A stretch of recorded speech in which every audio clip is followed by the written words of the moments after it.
Well, if this is Wednesday, this must be Wednesday's Fool. Last Sunday, this photograph here came up in the show, and people have been asking me, how the heck did you add that snow into that picture of the MRS Railroad? Well, I used something called Photoshop, and so I'm putting together this little show here explaining how to add snow into an existing photograph using Photoshop. Now, for what it's worth, the O-Scale guys have a little history with Photoshop, which is to say Adobe. Mike Niederhauser, O-Scale guy, his uncle founded Adobe back in the day. John Warnock, actually, his friends and family call him Bill. Okay, back to the photograph then. So all of the snow and atmosphere was added here. Let's take a look at the original photograph that I started with. And yes, it's a kind of dreadful photograph, but it works. And as I looked at it, I thought, man, given the mountains, I'd sure like to add snow into that. Now, this is another exposure. I only took these two exposures, but I kind of blew this one out in order to get the detail inside the car windows. So let's take this original photograph into Photoshop. This is it in Photoshop. And now I'm going to do a little level correcting and color correction. Before I start messing with it, I want to get some sort of baseline color in here. So it's kind of got a yellowish cast and a slightly greenish cast because there were fluorescent lights in the room that I didn't really want to switch off, and that put some green in there. So I'm going to subtract out these yellows and greens that are in there and just kind of get it cleaned up enough to work with it before I start adding in the snow. I'll actually do the real color correcting later, but just while I'm working, I want it to look a little bit better. Now, the sky and mountains at the far back are really quite blown out, and I'm not going to see those in the finished picture, so I don't care that much, but I don't want them poking through my fog. So I'm going to use this. This is the burn tool, and establish a kind of large, soft brush here to use with the burn tool, and not a whole lot of density. Turn that about halfway down here, and then just kind of paint in that sky with some burn to darken that so that it won't come poking through my fog. Again, you won't see this in the final version. I'm just darkening some of this really blown out stuff because bright levels tend to poke right through the fog and show up later on. Okay, let's go into the level tool here and mess with the levels. I'm going to tweak them slightly, but mostly I want to show you something. Now, on a foggy day, you will find that fog tends to fill in down in the shadow areas. So down under the car in here, this area will brighten up first because fog fills shadows. So notice as I bring the black level up, the scene starts looking foggier and foggier, because that's what fog does. It fills in the shadow areas first. So notice here it's starting to look really like a foggy day. But I'm also still sort of nervous about this light sky up here. I don't want this bright sky coming through, so I can turn the brightness down here in the white levels as well to keep that from coming through my fog. Now things are looking really, really foggy. Except that on a foggy day, you'd see fog in the distance and things would look normal close up. So we need to simulate that effect. So I'm going to do that by creating a new layer. And now I have a blank layer over here. And now I want to take my sky color and duplicate that. So I'm going to do my color picker here, and I'm going to pick the color of the sky, and that will be the color of my fog. Because distant sky and fog are exactly the same thing, so I want them to be exactly the same color. Now I'm going to use my paint bucket and just dump that color into my blank layer. We now have an incredibly foggy day. You can't see anything. So we need to clean that up. I'm just going to turn the layer into a lighten layer, and that will help the background images come through as they'll be darker. And then I'm going to turn down the opacity of this layer, and that will allow the background image to come through my new fog layer. Notice that this is looking exactly like it did when I was bringing the black levels up with the level tool. Same exact effect, but now it's in its own layer, and that means I can control it. I can turn the opacity up and down here as I want to add and subtract fog. Now I'm going to use my eraser tool to erase areas closer to the camera so that the fog is only off in the distance. And this is how I'm going to make the fog get denser over distance. So I'm taking my eraser tool here and I'm kind of dialing that into a certain size. And I always want to use a soft edge on it because I don't want to leave any kind of hard edge that's going to show up. And now I just go through here and start erasing areas where I don't want it foggy. I'm also not using a 100% opacity on the eraser, so it leaves a little bit of fog behind, and then I can come back with the eraser some more and keep lightening and lightening those areas. That way I can create a layered fog that gets denser with distance. What I have to do here is start using something called artistic license. If it looks like fog, I leave it. If it doesn't look like fog, I do an undo and go back. Sort of messing around and experimenting here, figuring out exactly how much fog to take out and exactly where, so that it feels like there's fog off in the distance up in the mountains, but not down here in the foreground around the train station. I've been working with an eraser that's only 50%, so I'm going to turn that up now to 100%, so here in the foreground I can get rid of all of the fog and really take that all the way back to the base image. No fog at all down here in the foreground. I need to be rather sensitive to what I'm taking out, keeping in mind that I'm not just talking about how high up on the frame it is, but how far from the camera it is.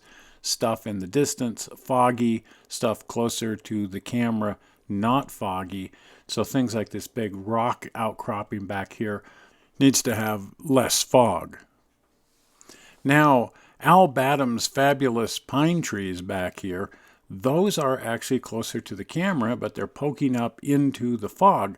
So I need to go through with a really fine eraser, turn the size way down, and this is going to be sort of painstaking, but I have to cut around all of these pine trees so that they are not poking up into the fog and they feel like they're closer to the camera, which is where they actually should be. Now there's a whole lot of these trees and the process is kind of painstaking going in. I'm using a small yet soft brush so that I don't have to be that accurate with it, but I still need to go around and cut out a lot of tree branches and a lot of trees. I'm not going to show you the entire process because that would be boring. But you can see what I'm up to here, and I'm just going to go through now and cut out around all of these trees that are part way back that shouldn't be up into the denser fog.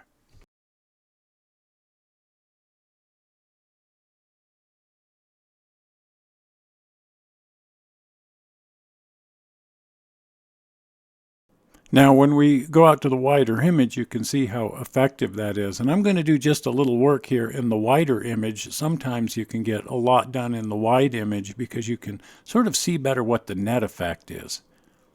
Now I'm going to create another layer, a new layer of fog. Same thing I just did, but I'm going to put that layer just above the foreground image, and then I'm going to use my paint bucket and dump in some fog here. And we're back to the incredibly foggy day. And here again, set that to lighten. And then here again, start turning the transparency down to let the image come through. So now I have a new layer of fog coming all the way out to the foreground. And through that, I can see my background fog way up there in the mountains with my pine trees cut out to make them feel like they're more in the foreground, more toward the camera. Now on this layer, I'm going to cut out around the buildings and water tank here and just zoink, hit the delete key to erase all of that in front of the buildings and the water tank. That layer of fog is just going to be the fog beyond the building. So you can see here, there's that layer and the background layer. And I can manipulate those two layers, running their transparency up and down to regulate exactly how much fog I want to see up in the mountains and behind the train station. Now let's create yet another layer of fog, same exact process. This will be just above the background image, and use my paint bucket and zoink back to that incredibly foggy day. And this layer will be the fog in front of the train station with just the foreground poking through it. So this is going to be really simple. I just take a really soft, large brush and erase out just the foreground areas going back toward the track.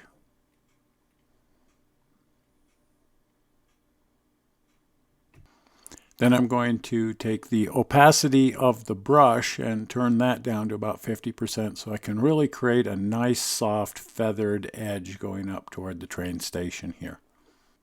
So now I have 3 layers of fog, each with its own opacity control, and I can really edit this image. I can really change it up at will. How much fog do I want to see off in the distance, up in the foreground, and so on and so forth. So let's take a look at where we stand now. Here's our foggy day, looking quite nice. Trees kind of poking up into the denser fog above, and it's looking pretty good. Now I still have control over the background image, and I can go into my levels menu, and this really starts to affect the image now with these fog layers over the top of it. I'm not going to make any permanent changes here. I just want to let you see how I can really change up the look of the thing now by changing the levels of the image itself with the fog layered over the top of it. And I'm not going to bake any of this in so that I have total control over this as I go forward, and later on I can make these decisions of exactly how I want this to look before creating a final image. So I'm ready to start adding in some snow, but one of the things I want to do here is change the look of my fog slightly. Snow tends to fill in and make the fog look much, much lighter than it would be if there was no snow present. So I'm actually just going to go into my levels here on my 3 fog layers, and I can just bring the top level down. You'll notice that that makes the fog lighter and lighter and lighter. Brighter white, as though it's infused with snow. I can change these up whenever I want, but right now as I add in snow, I want my fog to feel like a snowstorm, not just like fog. So I'm going to do the exact same thing to all 3 layers so that they match. I'll bring all of them to the same white level here in my levels panel. I'm also going to make a few small adjustments to the background image itself. Again, I'm not going to bake these in. I can change these as I go forward. But here again, I want it to feel a little sunnier in this snowstorm, not like a deep, dark, foggy day, but like a more somewhat brightly lit, snowy day. I'm going to go through here and tweak with my levels again. Nothing here is baked in. I just want to set some fog up so that it feels more like how I want it to look in the end, so that as I'm painting in my snow, I have a better sense of how the finished image is going to look. So I'm just going to turn the fog down a little bit, dialing that a little closer to how I want the finished image to look. And now I'm going to create a new layer. I'm going to paint my snow onto 2 layers. So here's my first layer of snow, and this will be for snow that's kind of off in the distance, on the roof of the distant building and back there on Al Badham's pine trees. So I'll create kind of a soft, smaller brush and just start painting in some snow here on this distant building behind the train station. I'm painting right now on a layer that's just 1 layer above the image. Ultimately, I'll move this layer up so that it's back in the fog, into the snowstorm where it belongs. But right now, I'm painting with it just directly above the image so I can see what I'm doing a little bit better. Painting the building is much simpler than painting on the scenery here, and especially the pine trees. I'm going to go in here with a stipple brush. I've selected one of the stipple brushes, and not a whole lot of opacity on that brush. And I'm just sort of dusting snow here onto the distant rock and onto Al Badham's pine trees here, trying to very carefully figure out where snow would land on these trees. And if it doesn't look right, just undo that and do it again. But just keep adding in snow and adding in snow so that there's snow on a lot of these pine trees. Doesn't have to be everywhere, just has to be in enough places that it feels like snow has fallen onto these trees.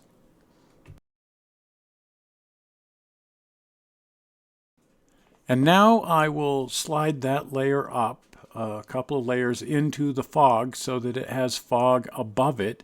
Notice that that makes the snow brighten up because the snow is now poking through those layers, and I can use the opacity of the snow layer and turn that down so that it blends nicely back into the fog.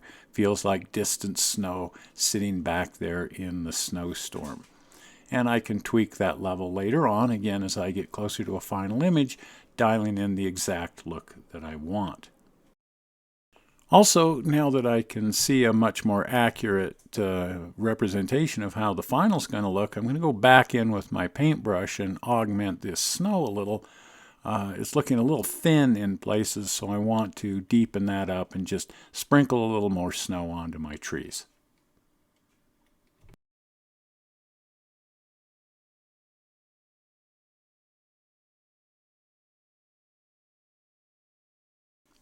Okay, let's take a look at where we're at now. We have some snow in there. Again, it's not permanent. These levels aren't quite set yet, but looking pretty good, looking the way I want it to look. So let's create a new layer, another snow layer, and let's start painting snow in on the train station and the water tank.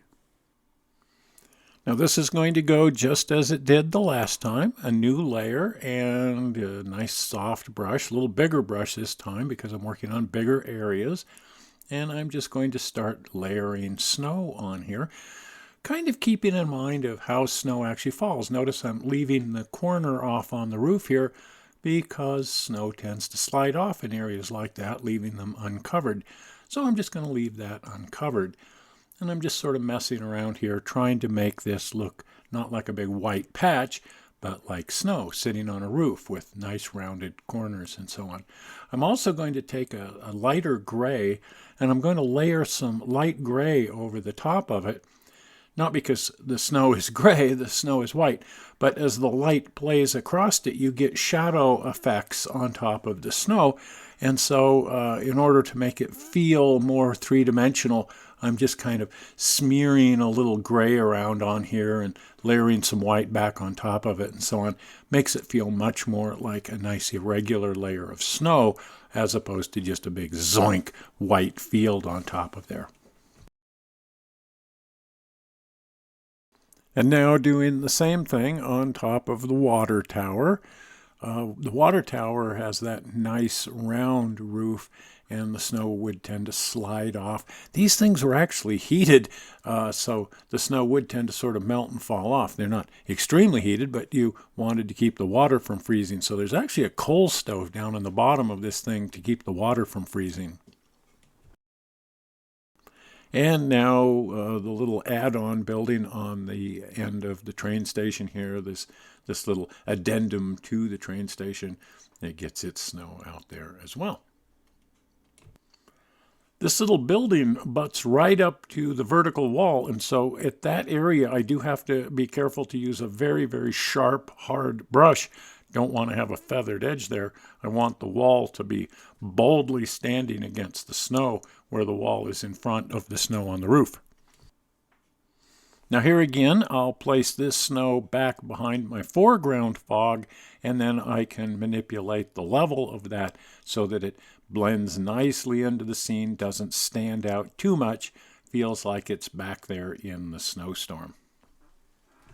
And now another new layer, and I will add the extreme close-up snow here on the railing for this bridge, and then some of the most challenging part of this whole thing, sprinkling snow onto the weeds and terrain here. This proved to be probably the most difficult part of the entire image, because as I sprinkled snow on there, no matter what I did, it just didn't feel right. I tried a lot of different things here, but I'm just using a stipple brush to layer some snow on there. Ultimately, what I ended up doing was drawing in some vegetation so that it felt a little more interesting, because it's a huge, huge area of the picture, and it just isn't that interesting. Now, the road over here, I'm putting snow all over the road, although then I'm going to come back with a blend tool and blend that snow into the road to try to make it feel more like a muddy road that's been driven on that doesn't have snow built up on it.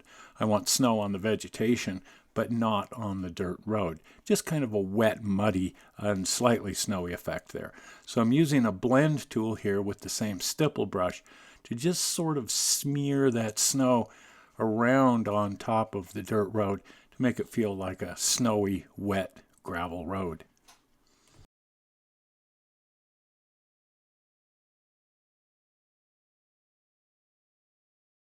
Now here again, this vegetation just isn't feeling right, so I'm adding some more snow here. I'm going to go with a little deeper snow, see if that improves it, because I'm just not happy with it. And there's my snow layer as it currently stands. And like I say, I decided to come back and add vegetation on that part in front of the tracks off to the right, just to make it a more interesting space, because it's just a big slash of white over there right now, and I just don't find it that interesting. Okay, so what I'm doing here is I'm putting icicles on the train station. Only going to put those on the train station because I'm assuming that that's the building that would have the most heat in it, except of course for the train car, which would be so warm that no snow would stick to it and no icicles would form. But here on the train station, I think some lovely icicles. So I've created a new layer, and I'm just going in with a really fine brush here and painting in some icicles. And I can kind of go back as time permits and touch those up and clean those up and try to make them feel a little bit more like icicles with nice sharp points and sort of clear areas. You can get that clear effect by just adding in a little tiny amount of the train station color as though it's coming through the icicle, as though that area is sort of clear. So over time I went back and tweaked, but there they are. There's my icicles. And just like the other layers, I can adjust the opacity and make them blend nicely in to the rest of the picture, a nice homogenated look. Anyway, here's where we stand now. We've got our icicles in, and snow and fog and so on, and I'm ready to put in some lighting effects. Remember this nightmare? This is the image we started with, but I have that overexposed one. Here it is. And what I'm going to do is just cut out the windows on the combine car over here, because I want to use those as the lit up windows inside the combine car. So I'm just putting a marquee around the windows, copy that area, and then take that over to this and paste it in. It came in out in the middle of the picture. So I'll just kind of drag that over and align it with the windows, and now I have some nicely lit up windows in my combine car. Now I'm going to go in with a very hard-edged eraser and erase the area around the windows, because I don't want those to be lit up. I just want the windows to be lit up. So just kind of slapdash this. I'm going to add a fog layer around it, so it doesn't have to be that terribly accurate. Just cut out everything that isn't window so that it isn't brightly lit. Just the windows are brightly lit. That's all I want to have light coming out of them. After all, is just the window areas.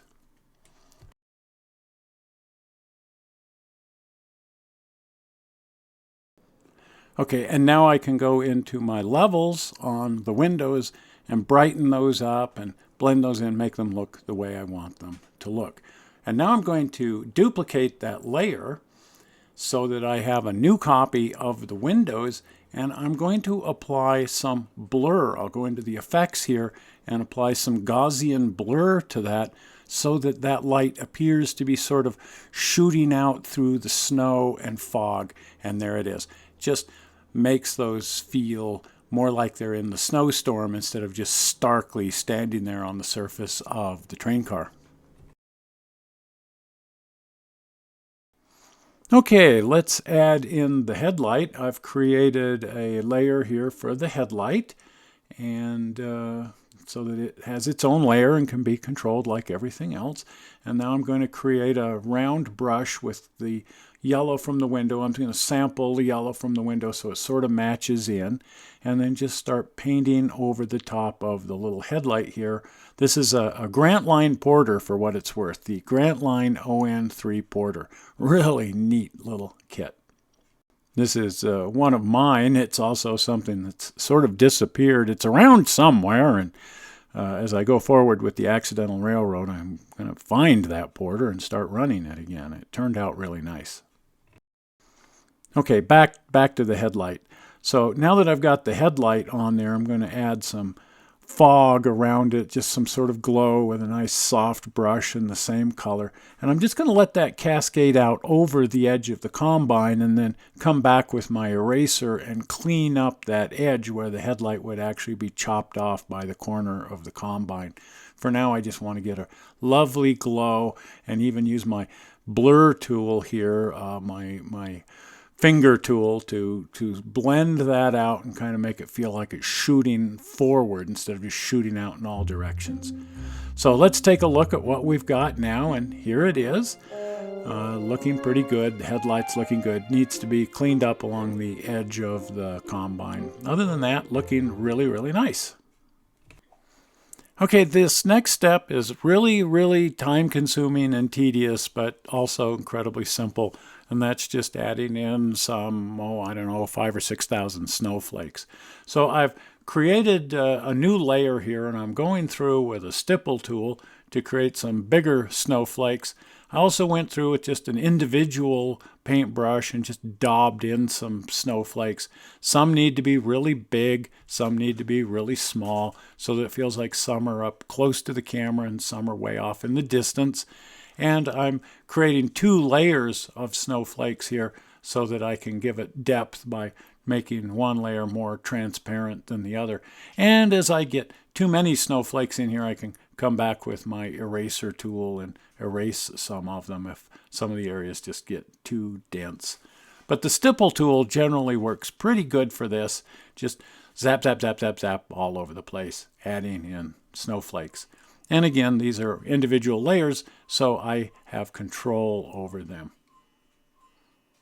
Now here I am adjusting levels on the background image again just to see what kind of range of control I have. As I darken that, I can see the snowflakes come through more. Again, I'm not going to bake any of this in and save it. I'm just sort of messing around to see how much control I have and if the snowflakes are going to look good as I move more toward a finished image.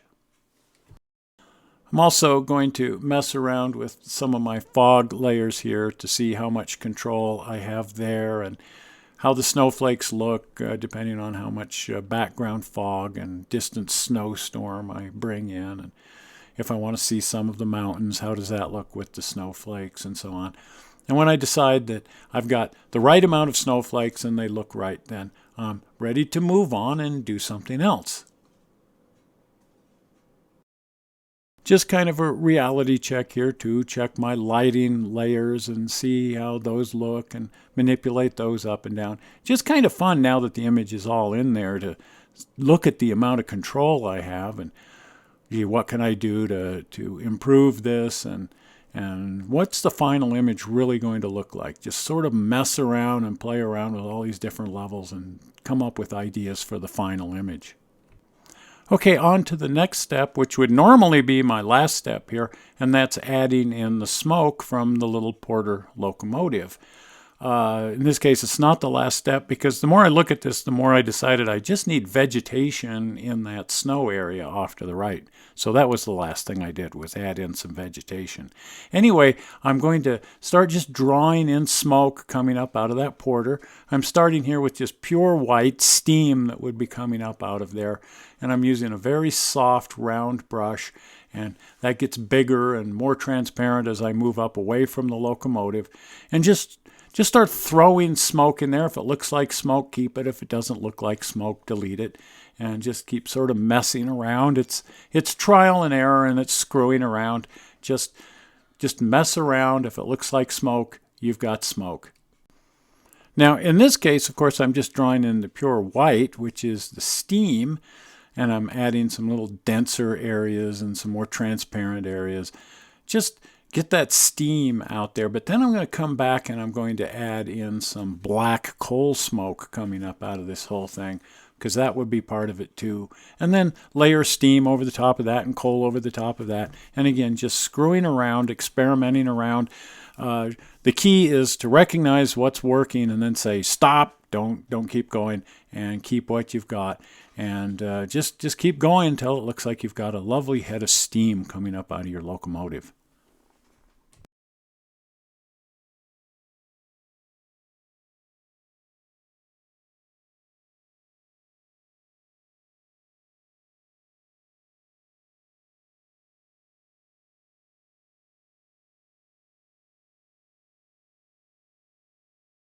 And then, as with the other layers, you can change the opacity up and down and help blend that in with the rest of the image so it looks like it belongs and doesn't look like it's sort of floating up there on the top of the image. Okay, let's take a look at what we've got here. As you can see, I've added a little plume of steam coming out of the angle cocks. I think that just looks kind of fun. I also went in and trimmed off that edge of the headlight where it's shining on the back of the combine so that it's chopped off by the edge of the combine. Looks much more accurate as to what a headlight would be doing in that situation. But I'm still not happy with that big field of snow off to the right, and so it was at this point that I said, you know what, I've just got to add some vegetation in. So there's a grass brush of all things here in Photoshop, and it uses the two colors, both the foreground and background color, and it sort of alternates between the two of them and randomly generates grass. There's two different grass brushes, a single blade and a triple blade, and I went through and just sort of carefully picked some colors that seemed like they would be appropriate to the scene, and then just started brushing in some grass with the three-bladed grass tool. Periodically here, I'm changing up the colors so that I get a little bit of variety there. It's not all the same color of vegetation. And I'm changing up the size. Right now I'm just putting in some big foreground brush, and now I'm going to add in some smaller little bits and pieces of grass that are poking up through the snow. And sort of choosing areas where the grass would be long enough to come up through the snow and other areas where it wouldn't be, and there would just be fields of pure white snow. Again, it's a judgment call. It's an aesthetic. What looks right? If it doesn't look right, undo it and do something else. But I'm just picking out some areas here where I think the grass would be coming up through the snow and adding those in with the grass tool. And there's my grass layer. And I think that looks much better than just that big field of sort of splotchy snow over the actual model. Well, anyway, here it is, the finished piece, all of the layers in place, and now it just, requisite on me to figure out how I want the finished image to look and start tweaking with some of these layers and figure out exactly what I want for a final version. I could come up with several final versions. I have so much control over all these layers, I could really vary the look. But here's the final look that I came up with, what I was most happy with. Here's the finished version.